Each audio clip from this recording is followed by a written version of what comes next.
Kusuma dengan NIM 241080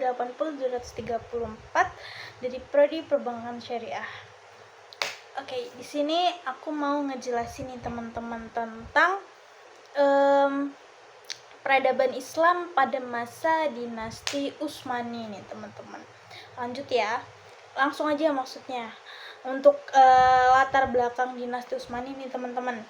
Nah, dinasti Utsmani itu berdiri pada akhir abad ke-13 dan berkuasa selama lebih dari 6 abad. Berarti kan sekitaran 600 tahun nih teman-teman. Yaitu dari tahun 1299 hingga 1924 Masehi. Lama banget teman-teman. Nah, dinasti ini itu berpusat di wilayah Turki dan menjadi salah satu dari 3 dinasti besar Islam setelah runtuhnya dinasti Abbasiyah, terus dinasti Safawi di Persia dan dinasti Mughal di India nih teman-teman. Nah, keistimewaan dinasti ini adalah dinasti Utsmani itu adalah keberhasilannya menaklukkan kota Konstantinopel pada tahun 1453 Masehi, yaitu sebuah kota yang strategis dan sebelumnya itu menjadi ibu kota dari Kekaisaran Romawi teman-teman. Nah, penaklukan ini tuh ditandai juga sebagai salah satu kebangkitan besar dunia Islam di mata dunia ini teman-teman. Ujian teman-teman gak apa-apa ya. Nah, jadi sebenarnya kota Konstantinopel ini sudah beratus-ratus tahun tuh susah banget untuk ditaklukin, tapi sama dinasti Utsmani itu bisa ditaklukin. Hebat banget teman-teman. Nah, lalu pembentukan pemerintahannya. Nah, dinasti Utsmani itu berasal dari bangsa Turki, lebih tepatnya itu dari suku Oghuz. Tepatnya itu dari kabilah Koi teman-teman. Nah, pendiri dinasti ini tuh adalah Utsman bin Ertugrul yang awalnya itu mengabdi pada dinasti Saljuk di Anatolia. Nah, setelah dinasti Seljuk ini runtuh teman-teman akibat serangan dari Mongol, Utsman itu menyatakan kemerdekaannya pada tahun 1300 Masehi dan mendirikan pemerintahannya sendiri nih teman-teman. Nah, dari sinilah dinasti Utsmani itu mulai berkembang menjadi kekuatan Islam yang besar dan disegani teman-teman. Nah, dari segi perkembangan dan perluasannya nih teman-teman.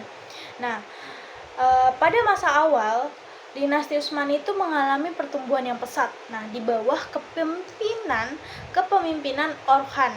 Nah, wilayah Utsmani itu mulai meluas ke Eropa. Untuk pertama kalinya pasukan Islam itu bisa menyeberangi Selat Dardanelia teman-teman. Nah, selanjutnya pada masa Murad I, wilayah kekuasaan Utsmani itu meluas hingga Balkan nih teman-teman, mencakup Serbia, Bulgaria, Makedonia, dan Kosovo nih teman-teman. Nah, namun dinasti Utsmani itu sempat mengalami kemunduran akibat kekalahan Bayezid I dari pasukan Timur Leng yang terjadinya itu pada tahun 1402 nih teman-teman Masehi di Ankara. Nah, terus tokoh-tokoh penting apa aja nih pada dinasti Utsmani? Nah, salah satu tokoh yang terpenting itu adalah Sultan Muhammad II atau Muhammad Al-Fatih. Nah, beliau ini dikenal sebagai pemimpin yang cerdas, visioner, yang berhasil menaklukkan kota Konstantinopel yang teman-teman sendiri tahu nih bagaimana susahnya menaklukkan kota tersebut nih teman-teman. Nah, beliau itu melalui perencanaannya militernya itu matang, terus penggunaan teknologinya itu dari segi meriam serta strategi logistiknya itu kuat teman-teman. Nah, jadi beliau tuh juga kenapa beliau tuh sebagai salah satu tokoh penting pada dinasti Utsmani ini teman-teman. Nah, lalu berikutnya ada tokoh Sultan Salim I yang berhasil menaklukkan Mesir dan mengalahkan dinasti Mamluk nih teman-teman pada tahun 1517 Masehi. Nah, pada masa inilah dinasti Utsmani itu secara resmi menjadi kekhalifahan Islam nih teman-teman. Kan awalnya itu ya dinasti, terus jadi kekhalifahan Islam nih teman-teman. Oke, teman-teman. Nah, terus selanjutnya itu ada masa kejayaan dinasti Utsmani itu eh, mencapai puncak. Selanjutnya itu pada masa kejayaan dinasti Utsmani itu mencapai puncaknya pada pemerintahan Sultan Sulaiman Al-Kanuni yang dikenal di barat sebagai The Magnificent. Nah, beliau tuh menyusun undang-undang negara dan membawa stabilitas hukum serta kemakmuran bagi rakyat. Karena kan sebenarnya dinasti Utsmani itu awalnya tuh mereka lebih berfokus pada militer gitu lah teman-teman. Jadi kadang lupa kalau mereka, maksudnya bukan lupa ya, kayak butuh juga undang-undang negara yang bisa membawa stabilitas hukum, terus bisa memakmurkan rakyat juga nih teman-teman. Jadi bukan hanya sekedar politik, tapi juga ada segi dari undang-undang yang mengatur kemakmuran rakyatnya gitu teman-teman. Nah, di sini dari sistem militer dan kekuatan politik. Nah, keberhasilan dinasti Utsmani itu tidak lepas dari kekuatan militer yang terorganisir dengan baik. Nah, mereka itu memiliki pasukan elit yang namanya Janissary. Ya, pasukan elitnya Utsmani lah ya. Maksudnya dinasti Utsmani, teman-teman. Nah, yang direkrut sejak usia muda dan dididik dengan disiplin tinggi nih teman-teman. Jadi kenapa dari segi militer mereka bisa bisa maju banget, emang karena mereka itu disiplin, terus juga mempunyai semangat yang tinggi gitu. Jadi juga dari segi penyusunan dan maksudnya mendisiplinkan pasukannya itu benar-benar terorganisir dengan baik banget teman-teman. Nah, mereka itu memiliki pasukan elit Janissary yang direkrut tuh sejak usia muda dan dididik dengan disiplin yang tinggi. Makanya bisa jadi pasukan elit tuh gak gampang teman-teman, prosesnya lama. Nah, terus selain itu, ada tentara Sipahi yaitu sebagai pasukan reguler dan tentara Hazeb sebagai pasukan cadangan. Jadi mereka punya 3 pasukan. Jadi ada pasukan Sipahi sebagai reguler, terus ada pasukan Hazeb sebagai cadangan, dan pasukan elitnya itu yaitu Janissary nih teman-teman. Nah, dan sistem militer inilah yang menjadikan dinasti Utsmani itu sebagai kekuatan besar yang ditakuti di Eropa dan di Asia ini teman-teman. Oke, lanjut teman-teman. Lalu dari segi ekonomi, kehidupan dan sosial nih teman-teman. Nah,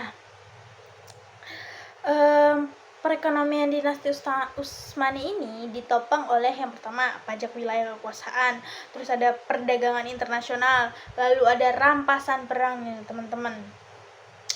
Jadi terus letak wilayah yang strategis ini juga membuat dinasti Utsmani itu menguasai jalur perdagangan antara Asia dan Eropa nih teman-teman. Kan kota Konstantinopel itu kayak dia tuh kota yang masuk istilah yang Turki sekarang lah, dia tuh satu negara yang punya 2 benua nih teman-teman, benua Eropa dan benua Asia. Jadi mereka satu negara punya 2 benua, keren banget kalau kataku mah.